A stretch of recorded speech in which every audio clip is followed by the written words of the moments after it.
Georgia Lieneman and welcome to Friday 5 at 5. An emergency meeting of Central Coast Council will be held on Monday evening to discuss tightening water restrictions in the region. The meeting was requested by Councillor Greg Best after his rescission motion on the matter was deferred on December 9th until mid-February after the holiday season. Councillor Best said the coast is facing a water emergency and he is pushing for level 2 water restrictions to be introduced immediately. We understand that no public submissions will be allowed. David Abraham spoke with Councillor Best and local businesswoman Claire Braund earlier today. We have 340,000 residents here on the Central Coast and growing. We have 50-odd thousand tourists about to descend upon us. We have catastrophic fires sitting to the west of us. We have a pipeline to the value of around $150 million we call the M2M, the Mangrove to Mardi pipeline. It may as well be a wombat hole right now because it is completely useless. It's a pub with no beer. And by the way, if we go to level 2 right now, we will save in the next 8 weeks 450 million litres of drinking water. And that's not a typo.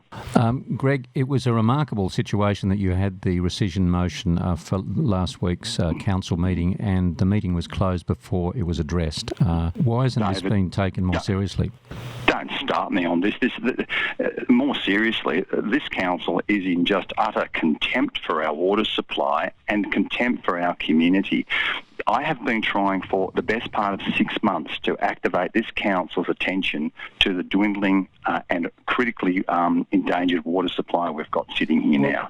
And they have rejected it on 3 occasions, and mind you, just to show how contemptuous they are, I moved this same motion, or very similar motion. They sent it off to a water committee.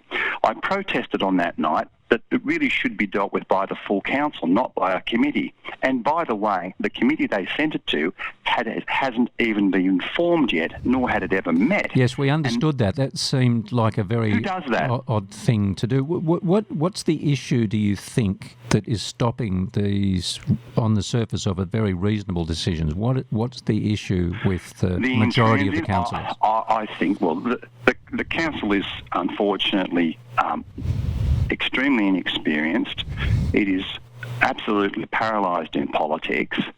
I've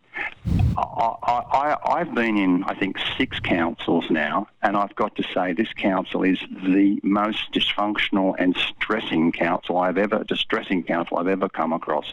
This council is currently running $20 million in the red already for its first budget. And now it's going to run over Christmas alone 450 million litres of our drinking water down the drain. I think they need to look beyond politics, and I think a lot of what's happening in that council chamber now is, well, if this person's moved this particular motion, then we're not going to vote for it because we're in this faction or we're in that faction. People are so over that, to be quite frank. And I'm quite surprised that the Green councillors aren't supporting conservation of water, and I just call on all of them to act in the best interests of us here and to be a good citizen for the rest of the state, and to line up and with them and with our other regions, and to show our other regions a bit of solidarity, a bit of support, and say, well, look, you know what? We're not doing it nearly as tough as you are, but we're going to go to level 2 restrictions because we think that is morally and ethically the right thing to do. In breaking news, Coast Community News has learnt that the Hunter Central Coast Pipeline is now being used to supply water to the Hunter to the tune of 15 million litres a day. This takes our total consumption from the dam to 95 million litres per day. Central Coast firefighters are taking stock after another week of trying to contain the Gospers Mountain and 3 Mile fires and protect lives and property. The fires across the Yengo and Wallamai National Parks have now burnt over 500,000 acres. Our news crew was up on the mountain this week to see how the firefighters and locals alike were faring. Been slowly circling us, so we've got a fire to the south, a fire to the west, a fire to the north, and we've got a fire to the northeast as well. Personally myself, yeah, I'm pretty wrecked, but you just keep going and do what you got to do. How is it to have Mum out on the fire front? What do you think? At first I thought it was really scary because this is the first time I've been evacuated, but now that I think of it, she's helping everybody, and yeah.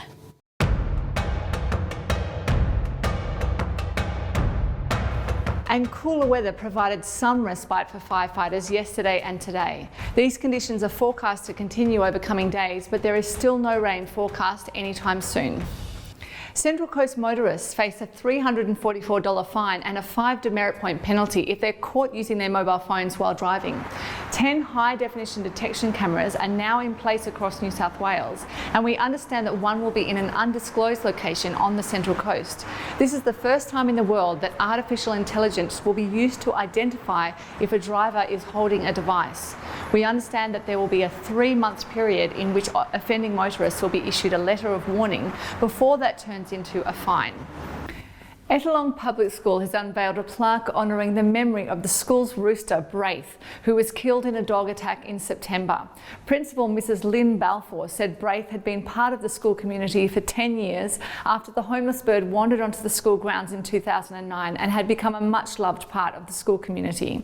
Balfour said the students named the rooster after Sydney Roosters player Braith Anasta, and that he was a treasured part of the school, often visiting classrooms and taking pride in place in school photographs. I smile when you say Braith is a community member, but he actually was. He was a huge part of our school community. He was just a rooster who turned up in our school playground one day and just used to follow the children around, and then we just became he just became part of the school, and we just really took him on and became, we ended up loving Braith because he used to follow the staff around. He would always make himself a little bit scarce during playtimes, but the children absolutely loved him. He would walk into the office and my office manager would be talking to him, and she is convinced that he understood what she was saying and vice versa. And we would say to him, we all would, "Out you go, Braith," and you'd walk behind him very just carefully, and he would sort of have a few words to say. I think he thought he was one of the kids, and be off out the door. Last week we covered the Gosford District Tennis Association's women's final, and this weekend it was the men in action.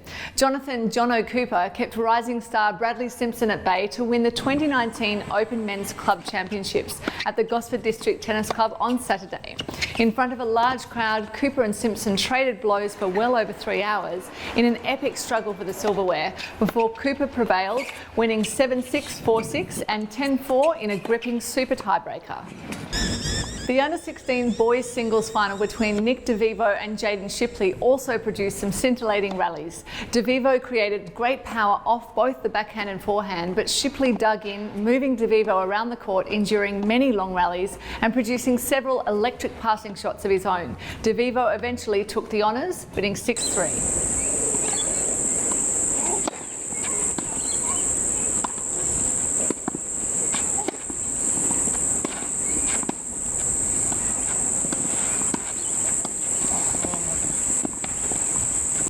Tascott high jumper Nicola McDermott has capped off a stellar year by being named Sydney University's Blue Athlete of the Year. It comes after McDermott became the number 3 ranked high jumper in Australia, and earlier this year qualifying for the 2020 Tokyo Olympics with a personal best jump of 1.96 metres. In 2018, McDermott won the bronze medal at the Commonwealth Games on the Gold Coast. Nicola McDermott then, of Australia, the Commonwealth bronze medalist. Third and final attempt at 194. Good approach, yes! Gets it and absolutely loves it. It's only a couple of centimetres below her best. She jumped 196 in Ostrava back on the 20th of June.